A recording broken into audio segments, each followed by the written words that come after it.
Hola, ¿qué tal? Soy José Alancho Jacobo. Voy a tratar de comunicarme en esas videoentrevistas con el secretario de Salud mexiquense, Gabriel Oshey Cuevas, porque hay muchas dudas respecto a lo que está sucediendo con el tema relacionado a la pandemia del coronavirus. Mucha información que circula en las redes sociales y qué mejor que preguntarle con él. Voy a tratar de comunicarme con él. Secretario, ¿cómo estás? Buenas tardes. Muy bien, con el gusto de saludarte. Buenas tardes. Gracias. Oye, pues muchas gracias por la conversación. Hay varios temas que la ciudadanía quiere saber. Hace unas horas la Secretaría de Salud en la Ciudad de México dijo que de acuerdo con el modelo Centinela, ellos plantean que puede haber 6,000 casos de coronavirus en la Ciudad de México, de acuerdo con las estimaciones que ellos tienen. Estos modelos deben tomarse en cuenta en el Estado de México. ¿Cómo estaríamos entonces? Bueno, en el Estado de México, le debo decir, el seguimiento Centinela se realiza y lo realizamos desde el 2006. Es algo que pudimos hacerlo muy bien con la pandemia del H1N1 en el 2009 y es una de las fórmulas que se usan y que autoriza la Organización Mundial de la Salud. Entonces, por cada caso lo debemos de multiplicar por 8 más o menos y así sacamos el cálculo, ya sea a nivel estado o a nivel nacional. ¿Cómo estaríamos en el Estado de México?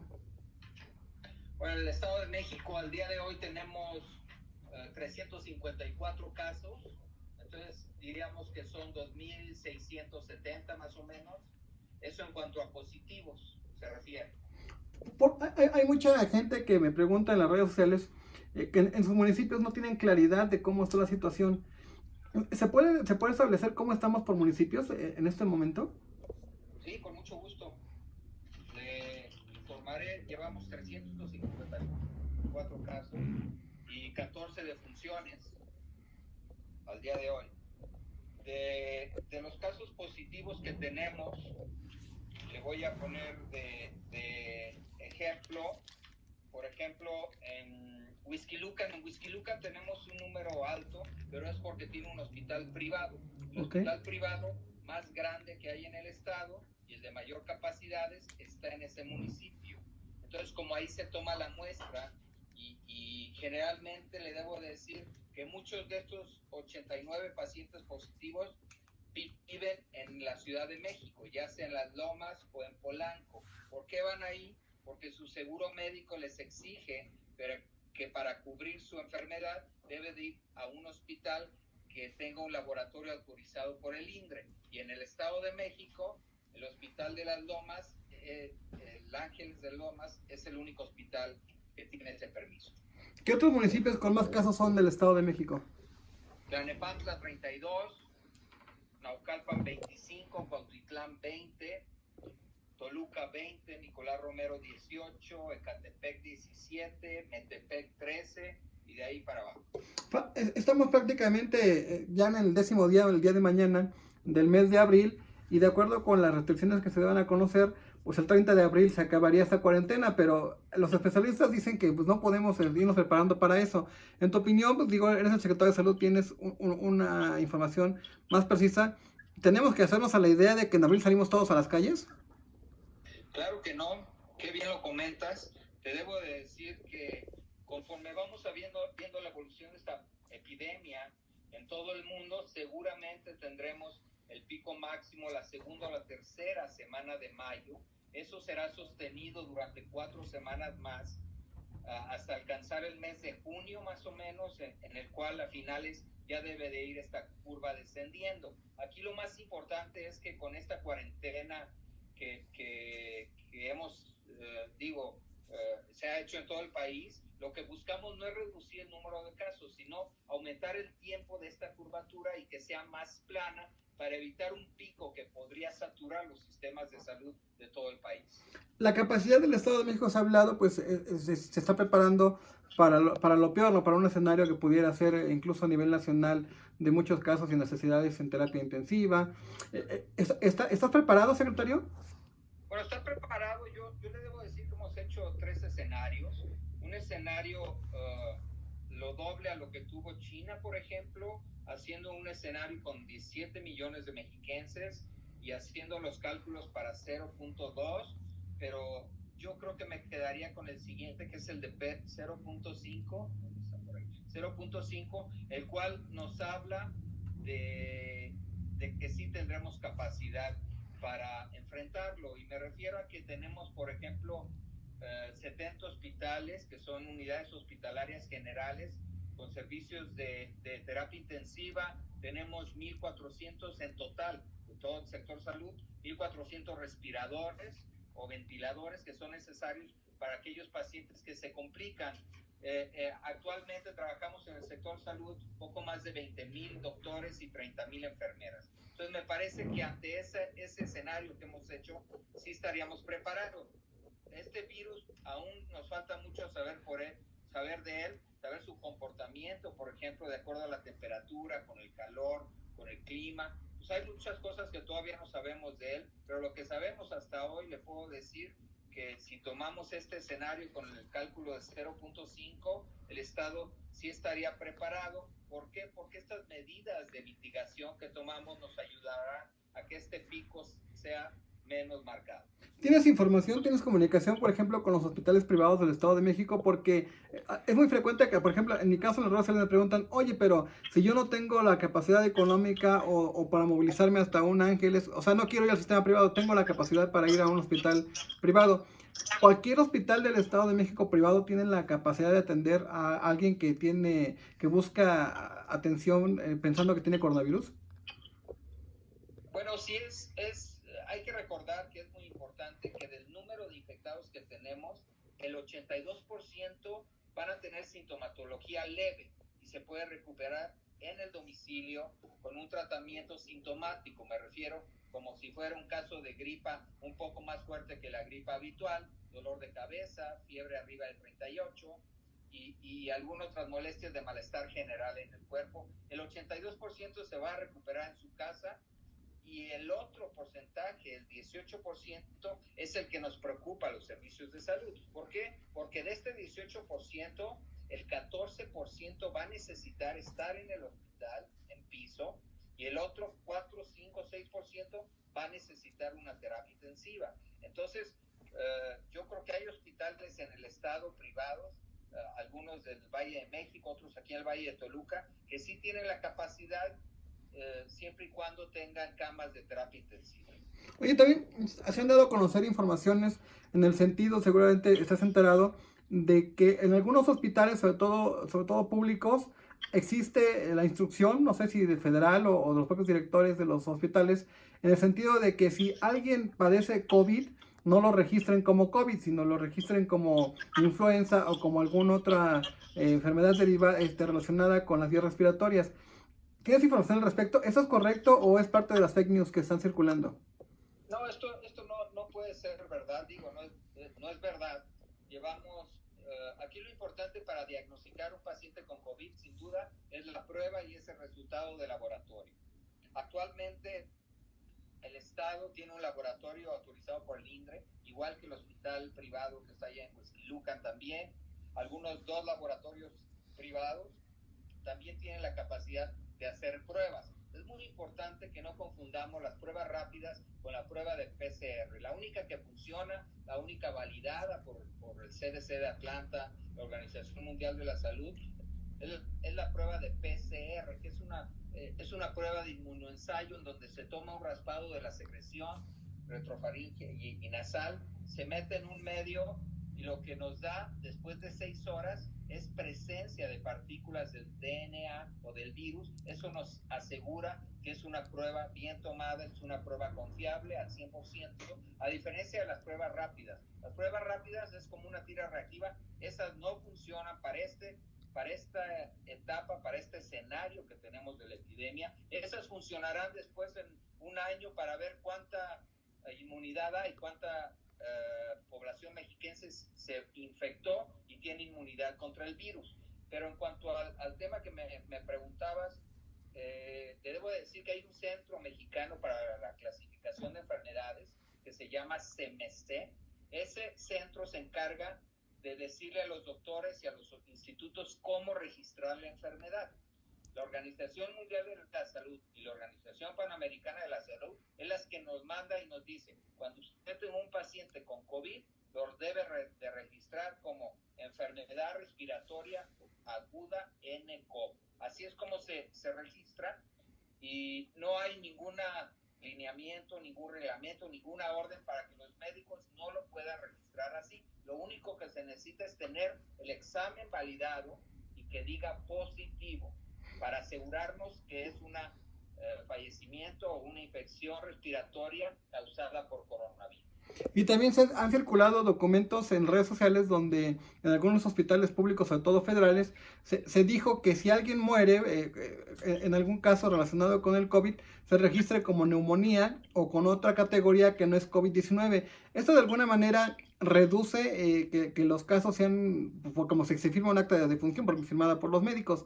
Esto puede significar que haya más gente que murió por COVID-19 pero se esté registrando con otra categoría distinta. Sí, puede ser, eso puede suceder. Lo importante aquí es que cuando el paciente fallece, tenemos que tener en el expediente el examen de laboratorio que diga positivo a COVID o a coronavirus.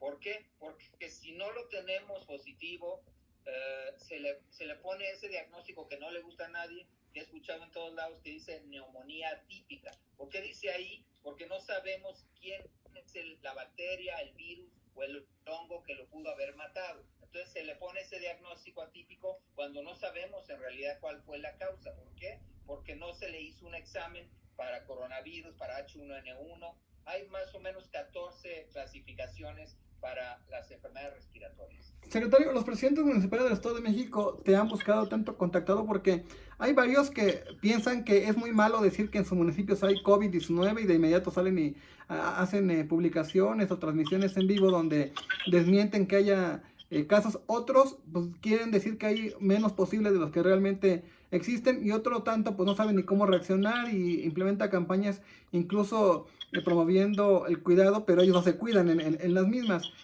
¿Hay comunicación con ellos o realmente no están asumiendo esa cercanía? Bueno, sí, yo he tenido acercamiento con unos 15 alcaldes y les he explicado que esto no es un tema en que ellos deban de salir a cerrar fronteras o a no permitir el paso de la gente a sus municipios. El virus va a llegar.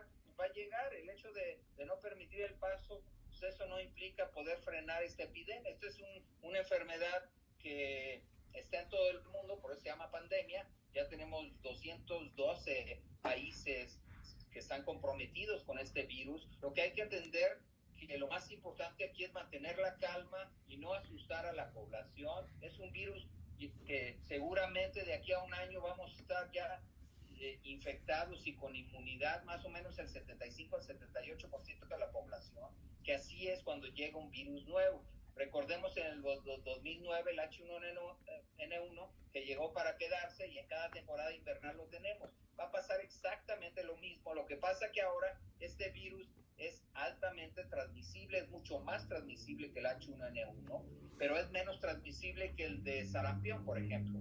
El de sarampión es un virus chiquito que vuela hasta 10 metros. Y este no, este es un virus pesado, grueso, lleno de lípidos, de grasa, y lo más que alcanza son 6 metros, pero sí tiene alta transmisión, eso es lo importante. Entonces, aquí como alcalde yo le sugeriría solamente reiterarles que a la población le digan que si sale a la calle, que tiene necesidad de salir a comprar mandados, medicinas, que se ponga un cubrebocas y que siga todas las recomendaciones como evitar tallarse los ojos, la boca y la nariz. ¿Qué decirle a las personas, secretario? Hay mucha gente, sobre todo en las zonas consideradas populares o rurales, en la calle, tratando de ir a los tianguis todavía, y ellos dicen que los pobres no se enferman, que esa es una enfermedad de los ricos, que porque ellos no viajan a Europa, ni tienen contacto pues, con gente que es rica y que tiene dinero. ¿Qué le dice a esta gente, población, que nos pudiera escuchar? Pues yo le agradezco en primer lugar la oportunidad que me da el poder transmitir esto a todos los mexiquenses. Este es un virus, es una enfermedad real. El virus está circulando ya comunitariamente.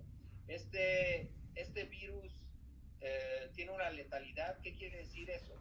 Que tiene una letalidad más o menos de 5.6, que de cada 100 fallecen casi 6. Es muy alta la letalidad y seguramente en México va a ser más alta. ¿Por qué? Porque aquí tenemos el primer lugar en obesidad. Hay que recordar que tenemos un gran número de diabéticos descontrolados, hipertensos, cardiópatas, y esas comorbilidades hacen que tengamos seguramente mayor letalidad por la presencia de este virus. Que el virus es real, la pandemia está aquí, seguramente en las próximas semanas tendremos un incremento como lo hemos visto estos 3 últimos días, incrementándose a la curva, pero lo más importante es que se queden en su casa, aunque parezca de chiste y de WhatsApp. La gente de verdad debe de quedarse en su casa, es la mejor forma de poder lograrlo juntos y poder aplanar esta curva. Hay casos, sobre todo mediáticos o de gente ligada al espectáculo o a la sociedad, que anuncia hace algunas semanas que padeció el coronavirus, que estuvo enfermo, y pasa algún tiempo y vuelven a comunicar que ya están curados. Esto es un mensaje para la población en el sentido de decir, si te llegas a enfermar, no es que signifique que te vas a morir, sino que es posible la cura, o sea, no es un padecimiento que no tenga cura. Así, efectivamente, como lo decíamos, el 82% se saben que tienen sintomatología leve y lo más probable es que sea COVID, pero se puede recuperar en su casa sin necesidad de estar en un hospital. Después de 14 días en promedio, el virus ya se salió y ya seguramente lo que presentará solamente serán anticuerpos contra ese virus. ¿Qué quiere decir? Que ya no se va a volver a infectar frente a esa cepa de coronavirus COVID-19. Secretario, en el estado, ¿cuáles son los laboratorios que están llevando a cabo pruebas de coronavirus, además de la del sector público, en el sector privado? Bueno, es uno, el del Hospital Ángeles, por ejemplo, el de observatorio que no está en el estado, pero acuden a él muchos mexiquenses, el del Hospital ABC que está allá de aquel lado. Hay otro hospital que tiene, nomás toma la muestra aquí y va y la procesa a la Ciudad de México, o BRIT, creo que se llama, o no sé el nombre, pero bueno, esos son los que tengo registrados. ¿Y el sector público están recibiendo alta demanda o no es así? Sí, tenemos alta demanda. Hacemos en promedio 150 pruebas al día, pero el día de este fin de semana pasado, el gobernador nos autorizó comprar un nuevo equipo de PCR que costó 16 millones de pesos y que va a ser 350 pruebas más diarias. O sea, a partir del lunes ya estaremos haciendo 500 pruebas al día en el laboratorio estatal.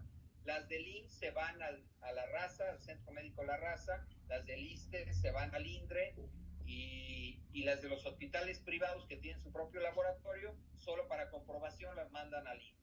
Secretario, para ir finalizando la conversación, que te agradezco mucho, ¿qué está pasando en los hospitales? Hemos visto algunos trabajadores que en semanas anteriores decían que no contaban con los insumos suficientes para prevenir alguna situación, y tomando en cuenta lo que sucedió en el IMSS de Tlalnepantla, en la clínica de Tlalnepantla, ¿qué medidas están tomando?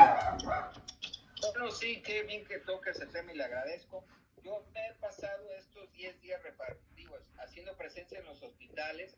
Lo más importante para nosotros son los pacientes y claro, para atender los pacientes, pues nuestros médicos, nuestras enfermeras, que son las que tienen que tener la mayor protección. Yo jamás arriesgaría un médico, una enfermera que se pudiera infectar con un paciente de coronavirus, que ya tenemos pues, internados en el estado, pero le debo decir que hoy sí tenemos ahorita los insumos de protección en los hospitales del Instituto de Salud, en el ICEMIN también. Y para que nos demos una idea, compramos 1 millón de mascarillas N95, compramos 300,000 uniformes Tyvek. Lo que es importante aquí es definir para quién es el equipo de protección, porque no es para todas las enfermeras y todos los doctores del hospital, es solamente para los que tienen contacto con pacientes con infección respiratoria por COVID.